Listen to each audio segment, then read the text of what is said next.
Welcome to Manager Tools. Training is not the answer. This cast answers these questions. Should I send my directs to training? How can I ensure they get the most out of training? How can I evaluate the potential value of training? If you want answers to these questions and more, keep listening. Here we go. One of the scariest moments for new managers is the moment that one of their team resigns. Not only do they have to get through the resignation process, but now they have to hire a new person. Where do they start? What should they look for in a resume? What should they ask in interviews? How do you evaluate the answers? Just doing what you've seen done isn't a recipe for success, even though that's the method that most managers use. Instead, listen to Mark's new book, The Effective Hiring Manager, out on audiobook now and narrated by Mark. Every question you've had about hiring answered in our actionable Manager Tools style. Find links to all the ways you can purchase it on our website. Dude, you're killing me here. I know. You're killing me here because, of course, hopefully most of our audience knows that we do training, but we're gonna and many organizations say that training is the go-to answer for skill development, but training isn't really what you want. Yeah, and the reason I've done this cast is because I have had this conversation a lot lately. And, $16 billion a year is spent on leadership training in the U.S. alone. And most of it's not any good, guys. I'm sorry. We think ours is an exception. I know that sounds terrible. I know. We're not against our competitors. I've said it before many times in the cast. We are not competing with our competitors. We are competing for the customer's benefit. If there were no competitors in our industry, we would still be doing what we're doing. So I don't think of myself as competitive. I'm not trying to beat the other people who do what we do. I wish them well. I believe in a world of abundance as opposed to one of scarcity. So this is not a competitive thing at all. But what frustrates me is because training is seen as an answer, or in many cases, the answer, the institutions around training support the training event and nothing else. And training is not the answer. It's only a means to an end, and it is not the end in and of itself. I mean, how many times have you had somebody who they went to some training or they attended something at work, and a week later, nothing's different? That's wasteful. So here's our outline. Training isn't what you want. Okay. Particularly if you're a manager, what you actually want is behavior change. And if you want to change behavior, you've got to have people measure and report on their behavior change as opposed to just attend an event. Cool. Now, okay, so let's talk about why training isn't what we want. And look at my experience as an executive, and everything in my 60 years of life tells me training is great because it's really easy to buy. It's easy to find. Organizations are set up to approve training. They're not as well set up to approve product purchases of products, right? Yeah, it's there's an entire infrastructure around buying training. Companies are good at it. There are lists of approved sources or trainers. There are price ranges. There are forms to fill out. There's something else that contributes to training being seen as an end-all, maybe not an end-all and a be-all, but at least an end-all, is that training is an event. It's a singular instance. You go, you come back, it's done. It's much easier financially, accounting-wise, to buy a time-bound event as a corporate purchaser than it is to get approval for a license or access to something or a subscription, for instance. And again, that's in part because training is tangible. You have to go, you have to show up somewhere. If we're going to pay you money and somebody's going to have to go, and we're going to have the opportunity cost of losing our employee for a day or two or whatever, you have to be good. And so therefore it's a tautology, because they have to be good, therefore they are good. Otherwise, our company wouldn't have this entire infrastructure built around buying training. Now, look, some companies attempt to get around this and say, "Well, we're not going to buy training. We don't do external training. A good example is FedEx. A number of years ago, we think the world of FedEx. They're a vendor of ours. I've been to Memphis many times, and they have a rule that they don't pay for training for their managers. And several years ago, we had friends at FedEx, and they said, you guys need to do some conferences close to FedEx facilities. And so we set up a couple of public conferences in places close to FedEx, and then discovered we hadn't done our homework, because about 2 months later, somebody said, hey, look, that's a really great idea. I really appreciate it. Do you know that FedEx specifically prohibits us from attending external training and won't give us any budget? And I was astounded. I'd actually never heard of that before. There are places where it's hard to buy training. And in many of those cases, there's an internal training department. And internal training departments can be great because they're flexible, and everything they do can be completely customized, which I think is super important. The problem too often in internal training departments, and I'm going to get in trouble here, but is there are an awful lot of people in internal training departments who don't have experience. They're essentially external trainers that have been moved internally, or they're HR people who are trainers, and they don't have experience in the work that the types of jobs that the people they're training have done. They don't have any, if you'll pardon the expression, line experience. And in addition, there are an awful lot of trainers who make the mistake of saying, oh, just tell me what it is and I can be training on it tomorrow, which unfortunately, there's no intelligent audience who can't see through a trainer who doesn't know anything more that's on the slides. Look, training exists. It's supposed to be good. And unfortunately, the common wisdom about training is just wrong. The purpose of training is to impart skills. If you don't know how to do something, and there's a gap between what you know how to do and what you need to know how to do to be good at your job at a higher level, you and your boss can probably agree to that. It's certainly necessary that you learn how to do that skill. And when I say that skill, I include some level of quality in there, because I suppose everybody technically can present, for instance.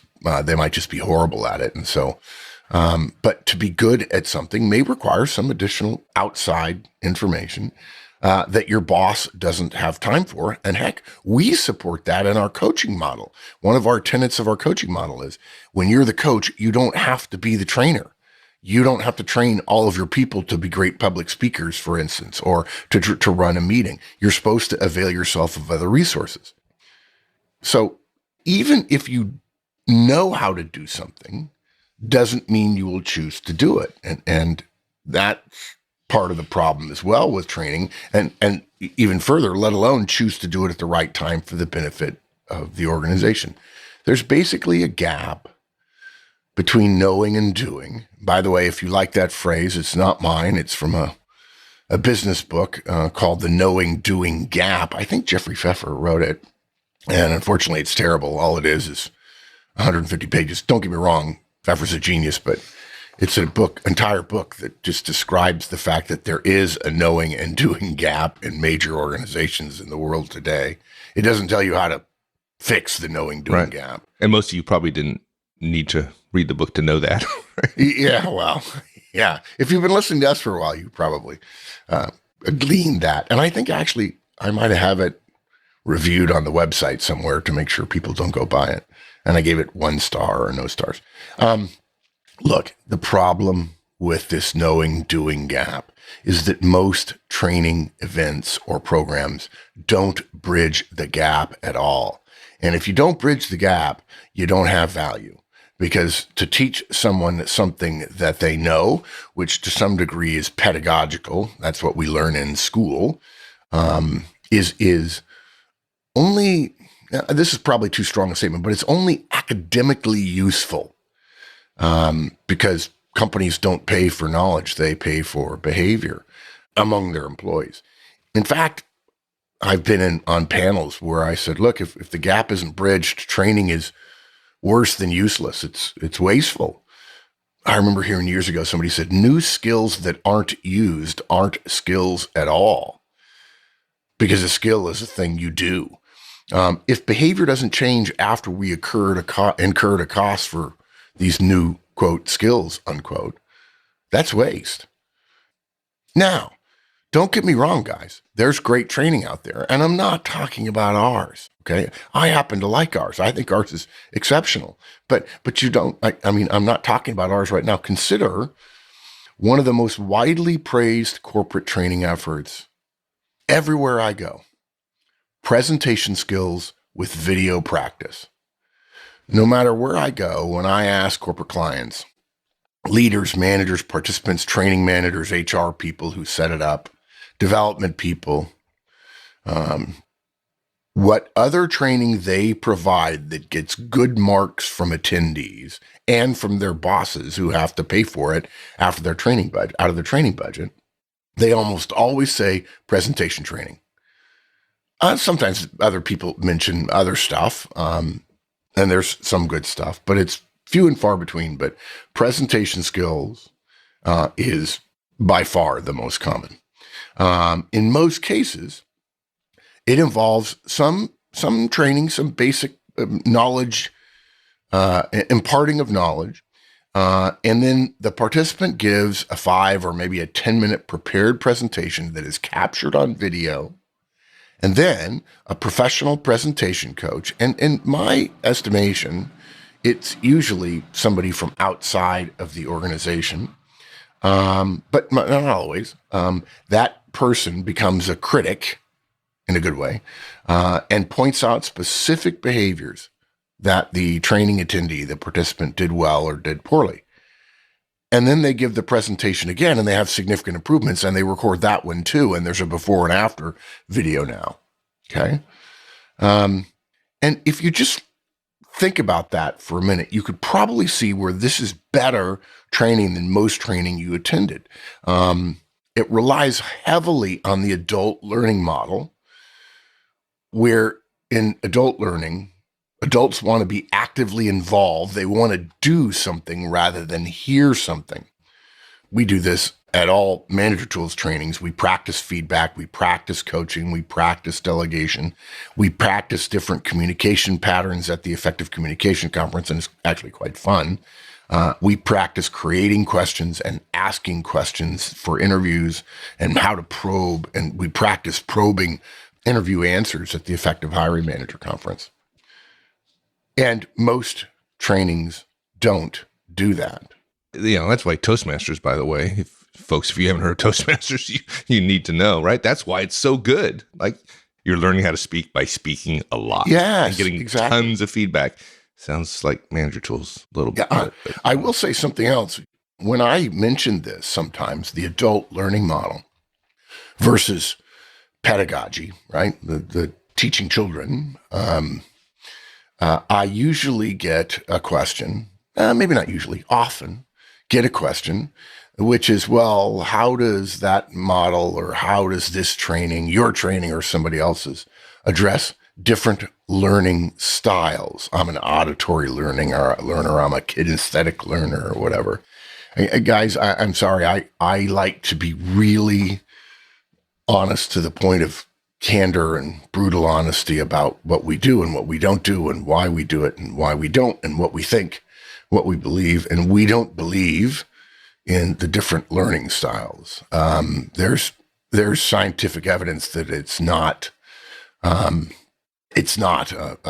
significant thing, that the most effective learning includes all of those things, and that a person who says, I'm a this type of learner or I'm a that type of learner, actually, it's not scientifically accurate. So we tend not to think of people based on their learning preference. We tend to think on engaging all of the senses that addresses the entire range of learning preferences. I'm going to get some email for that, I know. Yeah, you are. Yeah, okay. Okay, and look, let's go further. Sometimes training attempts to bridge the gap of knowing and doing with motivation. They teach you something that you know, and they encourage you, and they get you excited about it to go do it. And to be honest, that can be useful. Okay, here's your new skill. Here's why it'll be beneficial. Use it. And people walk out of training and feel great. And there's no question that's better than simple intellectual understanding of the new skills. Although I will tell you, it's only better for some. The high C, the perfectionist, the analytical, the reserved, analytical, task-focused engineer, accountant, software developer does not want to be motivated, right, Mike? I mean, they don't. No. Don't try to motivate me. I'll take the knowledge and I'll consider it and I'll come up with a plan and I'll figure out whether or not the plan is useful for me. Motivate. Do you want to manipulate me? Yes, exactly. So good. I knew you were going to say Just that give me the word. facts. Just give me the data. Come on. Yeah. Guys, Mike is referring to the fact that in my Wiley disc profile, there's a line which says other people can feel manipulated by you, which I struggle with, but I use that as a teaching example when I'm doing effective communication conferences that there are lines in everybody's profile that they find difficult to understand. And it's a question of understanding the perspective. We don't manipulate people, but that doesn't mean that some people don't feel manipulated by me. By the same token, I think Mike I think there's a line in yours that says sometimes you take too long to make decisions, and you would say, well, no, that's not true. I make decisions all the time, and it's a question of perspective. I want to make a decision right now. You want 2 days. 2 days seem like an ice age to me. Can't we talk 30 seconds? Like that's how I feel high eyes. Like no, like really 15 seconds? Like yeah. No. I mean, you have all the information. Make a decision, please, now. Folks, now you know what our one-on-ones feel like to both of us. It's not a souffle. Anyway, you say potato, I say potato. Guys, something else worth remembering. When we talk about training, Mike and I and Kate and Sarah and everybody on our team knows something. The generally accepted number, and not only is it generally accepted, we believe this number at Manager Tools. The generally accepted number for where development comes from is 80% on the job, in the job, doing your job, doing the tasks that make up your responsibilities. Only 10% comes from training. Yeah. And the other 10% comes from motivation. That's so good. Yeah. Look, guys, so training is real. It's a big industry and you're going to take advantage of it. But one of the things I probably should have said at the start of the show is we're talking about a secondary value. The most important value, if we want to develop people, is to build trust with them and then start giving them tons of performance communications. We recommend our feedback model. And then, by gosh, start delegating to them and start coaching them yourself. And only in one of our 4 baseline tools, which, by the way, are based on management science, we didn't invent the underlying principles for them. And only one of them, coaching, do we mention in one of the steps that you might use training. Okay. The primary way to get your people to be more productive, which is a fundamental part of your job to help grow your organization, is to develop them in their job, to give them more to do, to constantly stretch them. In fact, I mentioned to somebody the other day, Mike, that the person who upsets me the most in organizations today is not the liar or the cheater, okay, or even the slightly abusive manager. Now there are so many rules that I don't worry about that too terribly much. And I know some people are losing their minds right now. Just bear with me, guys. The person I am frustrated with is the person who says, no, I'm good right here. I'm just comfortable right here. Okay. First of all, organizations are not about comfort. Okay. Your couch at home is, but you're not supposed to be comfortable at work. Okay. Now, when you sit and put your feet up on your desk and lean back and you're being creative and you're thinking through a problem, I'm not against you feeling comfortable in the moment. Okay. But your job is to be productive. And if you want to grow your organization, and believe me, there are only 2 stages of organizational life, growth and death. And if you're not growing, you're dying. If you're not constantly pushing, if you're not becoming 2, 3, 5, 7% more effective every year, you may be dragging down the company. these people who say, I'm comfortable in my job right here, that's fine. You can stay comfortable in your job at that level, but your level is changing all the time. If the company grows by 10%, you in your role have to grow by 10% to not be a drag on corporate earnings, because earnings are essentially the result of the single biggest determinant of corporate earnings is productivity. And that's internal productivity. And productivity is what you do against the goals of your organization. It's not activity. Activity includes waste. Productivity is activity that's useful, that delivers profitability. And so training is important, but only in one part of your role.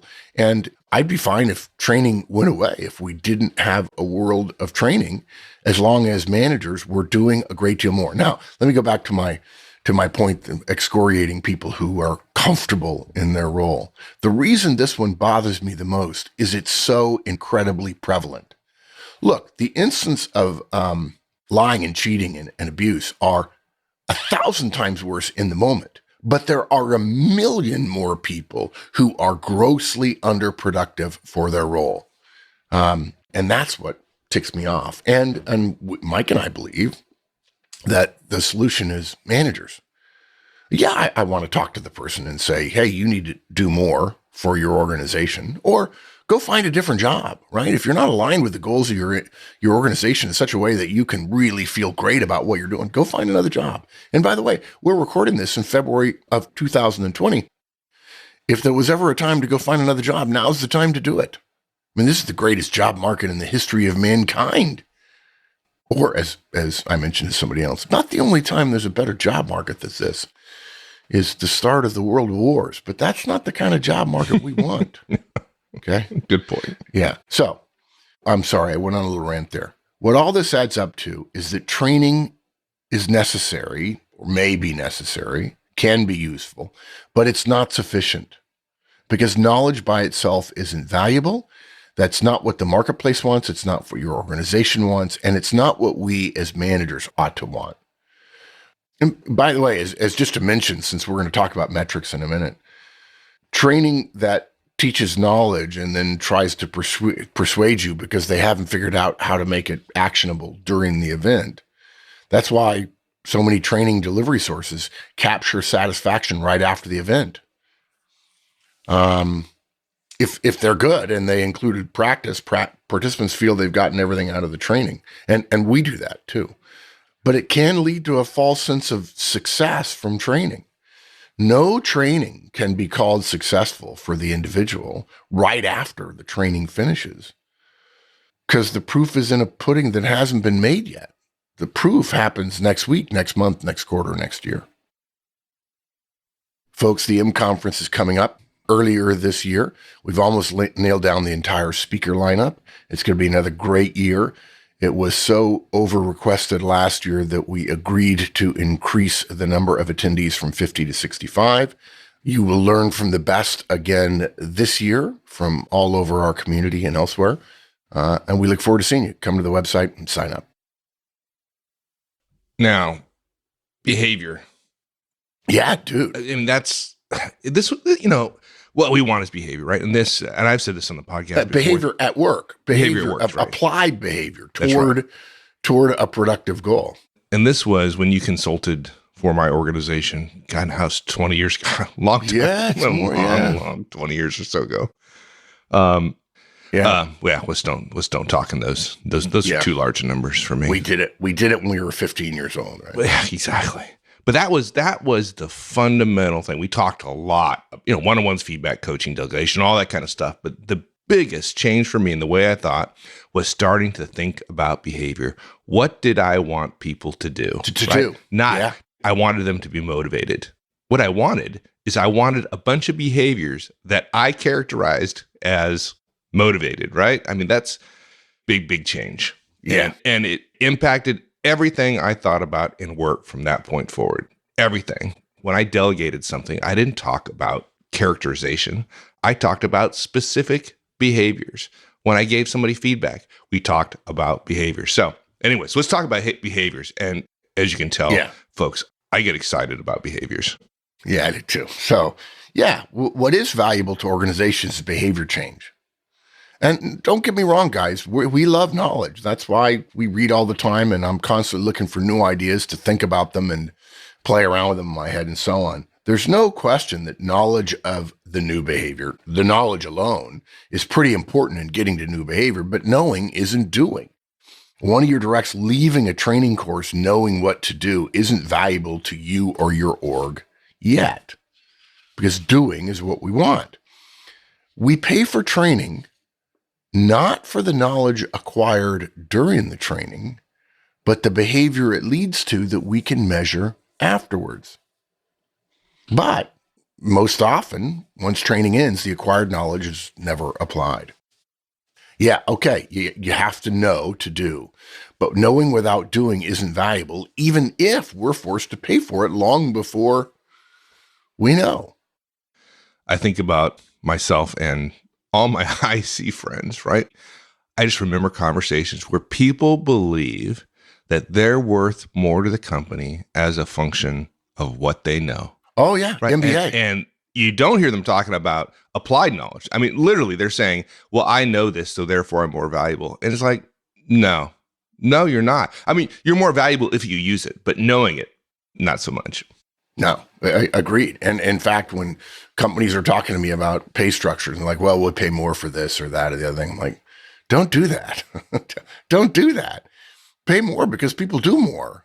I mean, yeah, we need hygiene. We need a minimum level that's reasonable and effective, and we need to be aware of what the market is doing, but don't pay somebody who has an MBA more.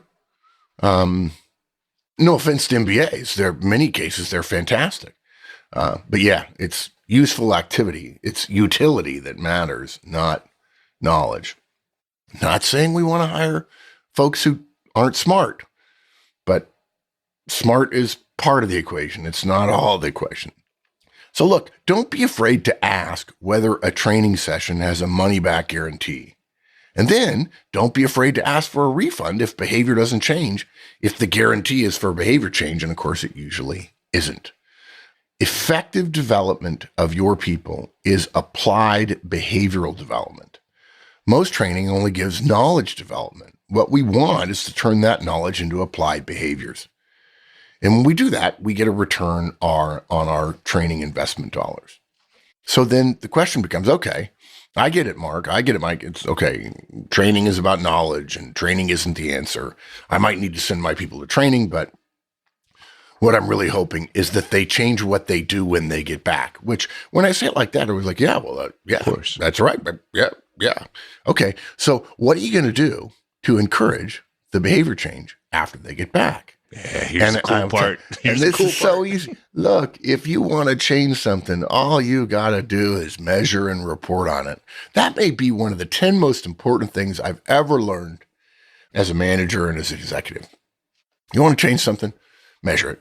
Make people report on it. By the way, you can't just measure it because now people have to do more work. But if the measuring is not reported, if it's not looked at, if it's not addressed, if you don't track it and think about it, gradually the measuring will go away because people realize nobody's reading my reports. So what all this means is we don't send people to training, even including ourselves, if we want to set a leader's example, guys, without knowing what behaviors we're going to measure after the participant returns from training. We need to measure the doing and report on the results of the doing. So when one of your team wants to attend training, make sure that they understand that to justify your cost to the organization, the money that's going to come out of your training budget, they'll have to deliver the benefit of the training to the organization, okay? You don't get to go. Training is not about going. Training is about coming back and changing. The best way to do that is either expect them to come up with the behaviors they're willing to commit to changing, or to help them understand, tell them what those behaviors will be. And if they want to change 3 or 4 behaviors that you don't think are very valuable, even though the training might teach them that, you don't have to send them to that training. Okay. Now, guys, don't get me wrong. I'm not suggesting you zero out your training budget. I'm suggesting you put a higher standard on the budget. That's all. It always amazes us that people ask for training dollars and have not a clue what's going to change and how they're going to measure and report on it afterwards. Crazy. Yeah, dude, it's not job crazy town. It makes the first version of most training requests sound like boondoggles to me. So look, guys, managers, don't approve training budget requests without the participant committing to measuring behaviors and reporting on them after attending. Okay? In a lot of cases, this will eliminate many trainings and training requests. And I'll tell you, the old joke I have is that why does everybody want to go to Orlando, Florida in February? Right, Well, exactly. because it's warm, right? And you'll eliminate trainings where even the training firm can't articulate the behaviors that could change post-training. Now, look, if you're a longtime listener, you know what the behaviors are. Don't be surprised if you say to somebody, hey, ask these guys what behaviors are going to change, and you get back a list of things that aren't behaviors. The participant will feel better about their ability to create a vision. The participant will have a toolbox. Having is never a behavior. Knowing is never a behavior. Feeling is not a behavior. Yeah. So let's do something at the risk of somebody thinking that we're trying to sell somebody a slot to one of our conferences, which we're not, folks, at all. But many of folks in our audience are familiar with what we do. So let's use an example of an EMC and talk about how somebody might approach behaviors around an EMC or effective manager conference. Yeah, exactly. Yeah. I also, though, I don't want this to be just about our trainings. And so I'd also like, when I'm done with EMC, I don't want to go on too long, but I also want to mention how I might do it for that internal video training, which, because the internal video training is so eye-opening to people, the aha that people experience when they have a good presentation coach tell them, see here, you did that, and you have video evidence of it. And do you see how that didn't support the point you were making? And the person goes, yeah, that aha moment of awareness and knowledge is a fantastic thing. It's one of the things people love about the presentation training. But hopefully now you can see the aha is not important. There needs to be another domino that would fall. And my point with that is not to attack the video training, the presentation training, because I love it. I want more people to do it. My point is that even the very best trainings that people are excited about and that people say, yeah, it's one of our favorites, oftentimes it's a function of how people feel rather than about what they're going to do. And I want to follow up after the EMC with this. And I'll mention another one, DISC training.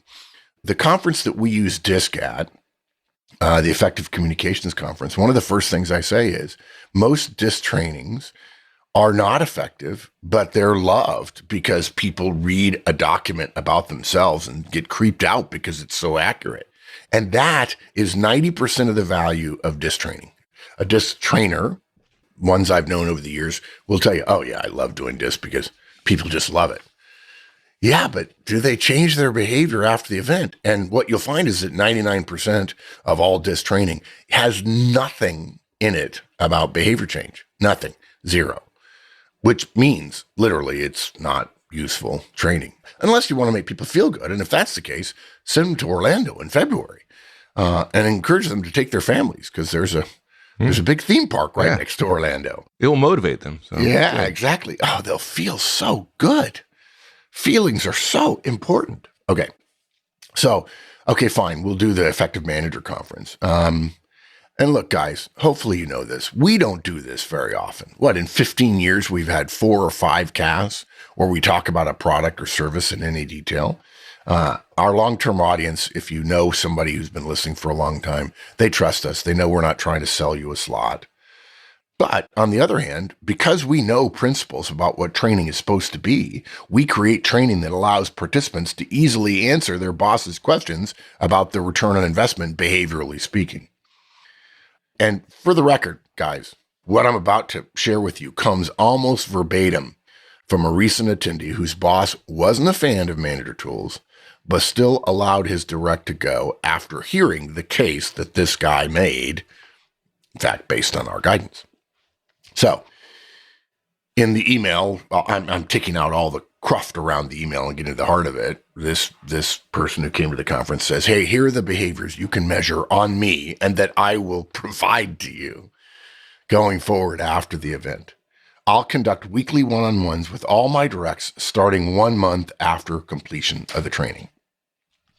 I will report to you my weekly percentage of one-on-ones conducted for 1 year once one-on-ones begin.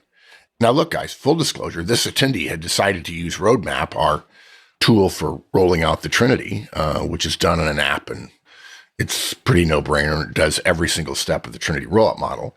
And it would give him reporting that he could forward to his boss from a screenshot of his phone. And then the final one, will report weekly feedback compliance starting 16 to 18 weeks after completion of the training.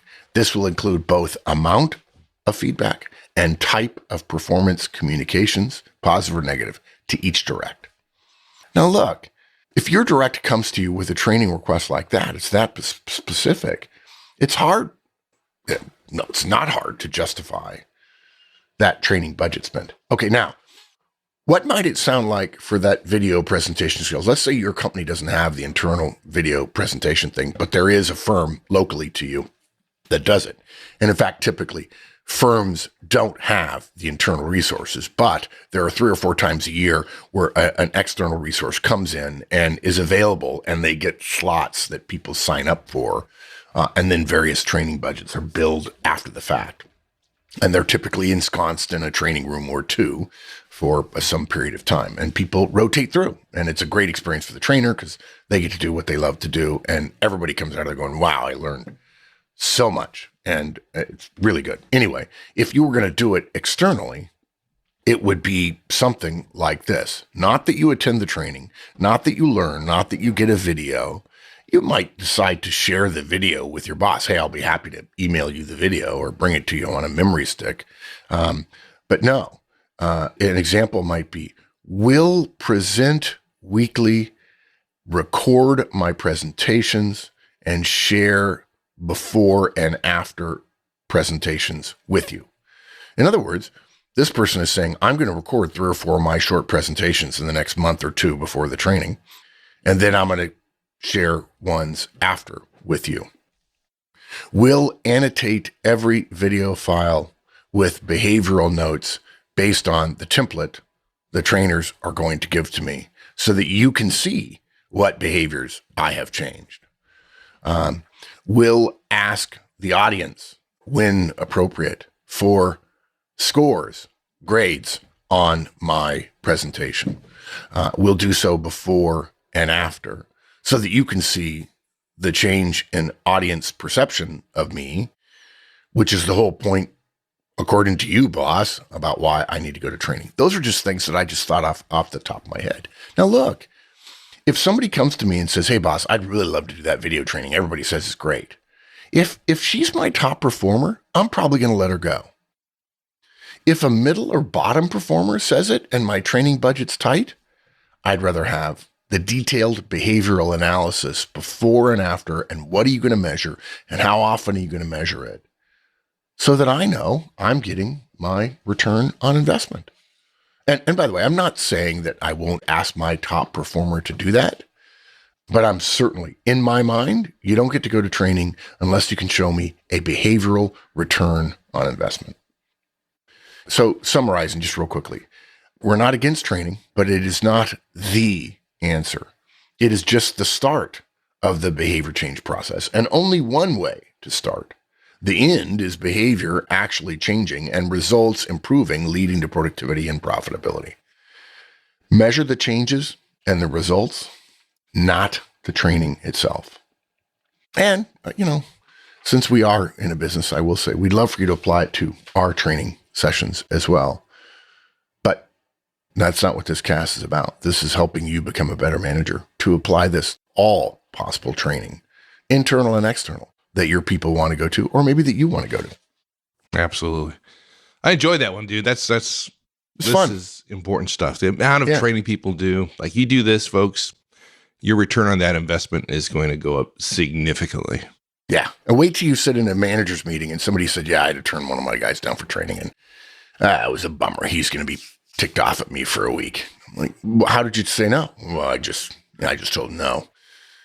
Oh, no, dude, that's not what you do. You got to ask them for more up front. And that way, if you have a criteria, they can tolerate being told no much more easily. And there are people who won't come to you with training requests because they're not willing to fill out 3 or 4 paragraphs in an email to you about what the behavioral return on investment is going to be. Yeah, nice. You'll look smart in a manager's meeting. Self-licking ice cream cone. There we go. Folks, our long-term licensee we want to say thank you to is Brian Doherty. Brian has been with us since the very beginning. I think he signed up within a couple of weeks of us going live in 2005. He's been to EMC in 2008, which I'm fairly certain was the first year we ever had effective manager conferences. That may have been one of the 2-day long conferences, if you can believe that. If you think the EMC at 1 day is long, you should have been there for the original ones, which are 2 days. Brian, you've been with us for a long time. We appreciate it. I know you and I have corresponded over the years. I appreciate the friendship. It's an honor to serve you, and we hope to keep doing it for many, many, many more years. Thank you, sir. All right, my friend. Thanks, everyone. We'll see you all next week. So long.